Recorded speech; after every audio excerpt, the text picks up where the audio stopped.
Question number 1. Can you explain the core problem of your research addresses and why it's significant?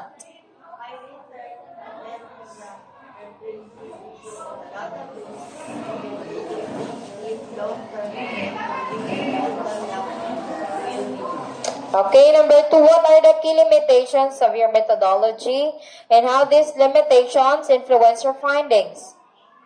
My study's limitations include brilliant and self-coordinated, small sample size and retrospective design, essentially infected and accuracy of finding of childhood long-term effects. Number 3, how did you ensure the validity and reliability of your data collection methods? Ensure the validity and reliability through standard surveys, train and collection data and review the quality and control measure and minimize and bias and minimize accuracy.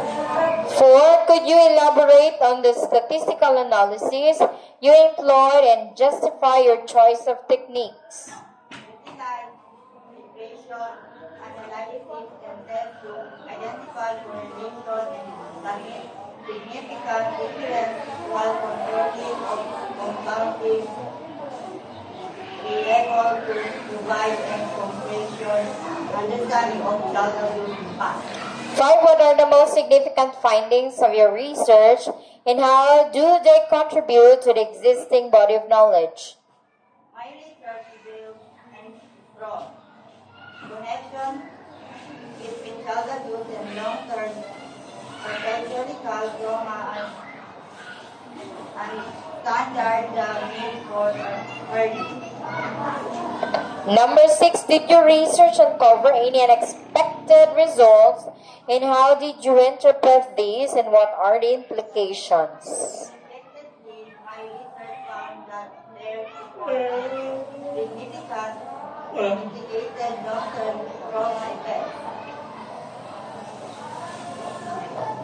Number 7, what are the practical implications of your findings and how might they be applied in real-world settings?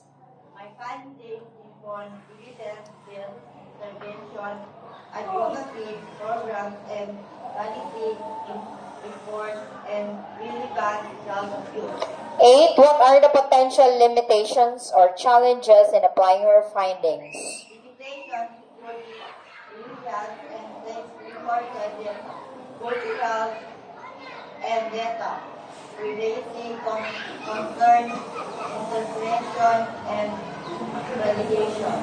Number 9, what are the next steps in this line of research and what future studies would you recommend based on your findings? Future studies would investigate evidence-based intervention, long-term outcomes, and cultural adoption of information and trauma and strategies for child abuse. Okay, number 10, would you respond to criticism that mention specific potential criticism relevant to your research?